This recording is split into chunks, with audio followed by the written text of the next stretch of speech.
Welcome to the Backlash at Backlash.com. My name is Rod Van Mecklin, and in this video I'm going to comment briefly on the Charleston shooting.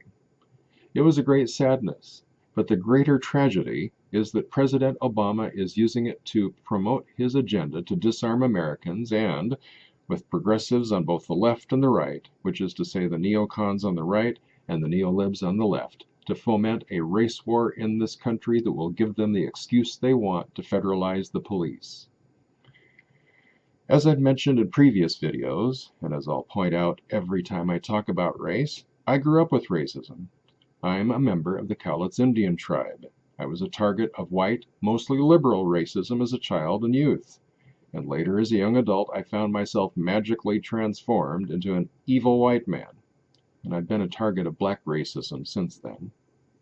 Having seen racism from both sides, what I know is this: most people are not racist.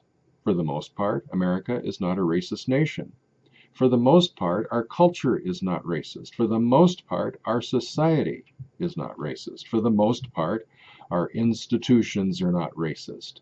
It's just plain evil for the progressive one percenters, those who are rich in power or money or both, to promote the idea that racism is endemic in America.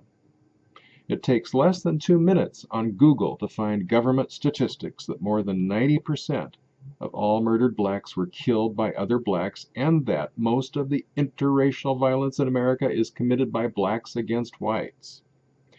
But the mainstream media doesn't cover that. From the national news channels to the local TV personalities, they only get their undies in a bunch when a man who is not black kills blacks, or when a man kills women. This goes beyond irresponsible. Somebody wants a race war. Somebody wants to federalize the police, trample the Constitution, take away all of our guns, and turn the nation into a police state. Don't fall for it. Don't let them do it.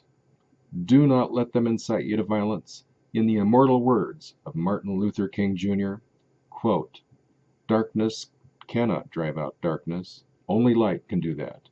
Hate cannot drive out hate. Only love can do that." Close quote. That's all for now. Check out the other videos. Subscribe to the channel. For the Backlash at Backlash.com, my name is Rod Van Mecklin.